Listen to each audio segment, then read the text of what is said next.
Hello， 大家好，我是幸福的眼泪。昨天晚上我刷到一个俄罗斯的面包，那个面包这么的大，比我脑袋还大。当时我看见那个面包第一眼的时候就一见倾心，因为它外边一圈像花环一样，然后中间有一层厚厚的奶酪，还有水果，看上去就让我觉得那么的好吃，那么的馋，想马上吃到它。所以我现在要立刻马上复刻一下。先来揉面，这个面包虽然看着大，但是其实做法还真不难。把这些材料放进去，先用厨师机的5档揉10分钟。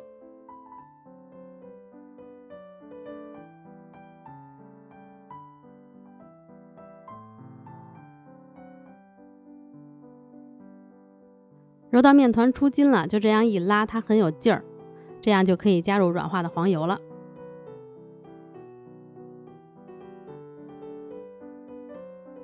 先用3档揉5分钟，揉到黄油都揉进面团里了，然后再转5档揉个3到5分钟就可以了。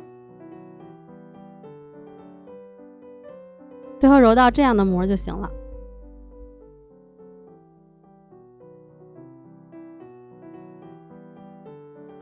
揉好的面团温度要控制在28度以下，然后给它盖好，在不超过28度的环境里发酵，发到2倍大，按下去有非常轻微的回弹，这样就发好了。那个原配方它是500克面粉做了一个超大的面包，我感觉太大了，我怕掌握不好烘烤温度和时间，所以我决定给它做成2个，给面团平均分成2份，然后滚圆松弛30分钟。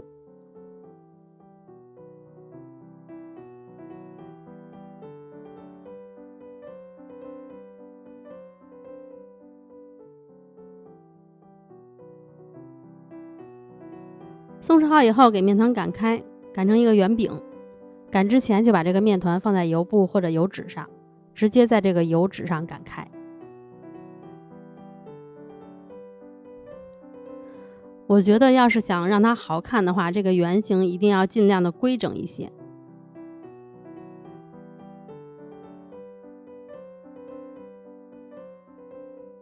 然后找一个圆形的模具，如果没有大小合适的，用锅盖也可以。我这个模具直径是20厘米，在中间轻轻压一下，最好用尺子把四周都量一下，这样整完以后不至于这个花边有大有小。我这个圈外的直径是4厘米。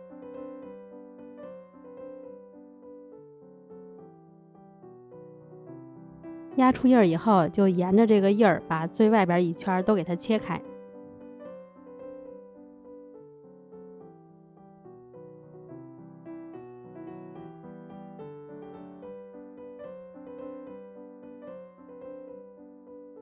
然后把它这样交叉着折过来，衔接的地方要按紧。第2个是这样，要压在前一个的上边。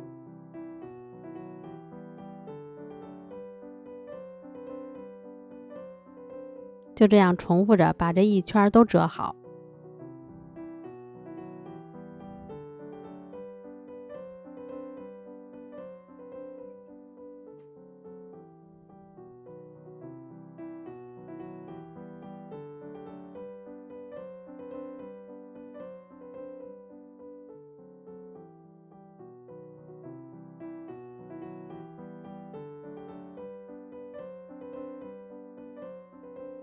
最后都折好以后就是这样的一个造型。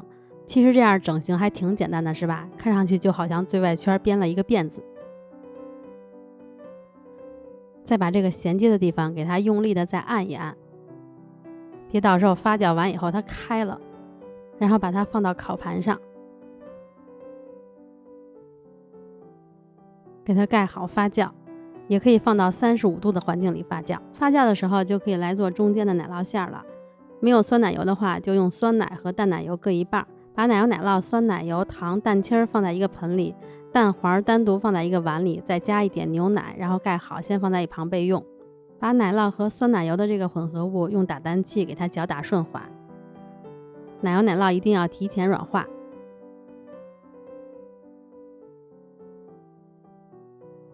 打匀以后加入玉米淀粉，再次拌匀。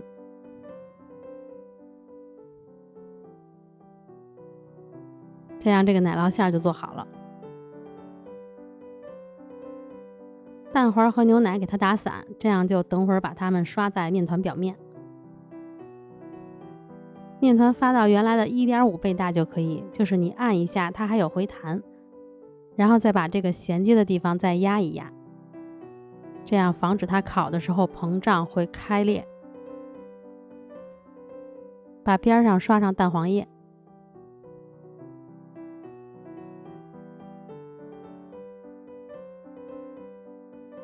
刷好以后把奶酪倒上去。这个500克面粉的配方我是做了2个面包，这个奶酪的配方也是搭配着做了2个面包。把奶酪抹平，然后放上水果，我放了树莓、桑葚和蓝莓，这样就可以放到烤箱里去烤了。烤箱要提前预热好，放到烤箱的下层，上火210度，下火200度左右，烤13到15分钟。我的烤箱我是烤了14分钟。这个面包烤完以后就别震热气了，因为一震的话，表面那个奶酪会开裂。烤完以后把它从烤盘里拿出来，放在晾架上晾凉。要把底下的油布或者油纸揭下去。啦啦啦，是不是还挺好看的？一次成功。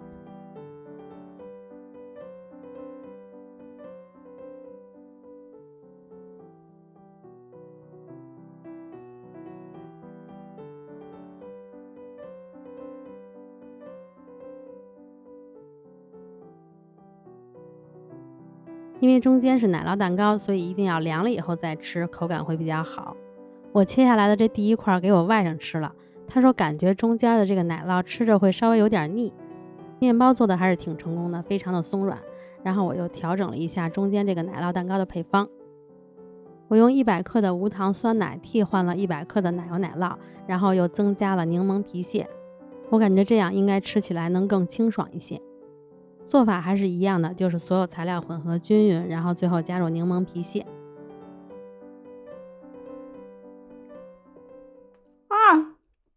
这个味道，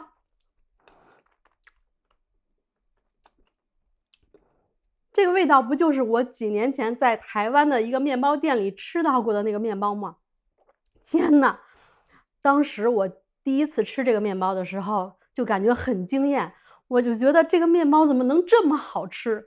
它那个就是奶酪啊，吃起来稍微有点凉，还有点酸，很清爽的口感，然后再搭配着这个松软的面包，我就觉得我从来没吃到过那么好吃的面包。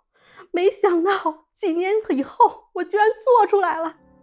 调整了这个奶酪馅以后，我觉得跟我当年吃到的那个面包真的很像很像。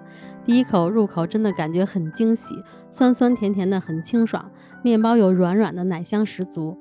它的造型又很好看，而且做起来还那么简单，很适合圣诞节做来吃，你们一定要试一下。今天就到这里啦，如果大家喜欢我的视频，别忘了关注、点赞、评论、转发哦。我们下个视频再见啦，拜拜。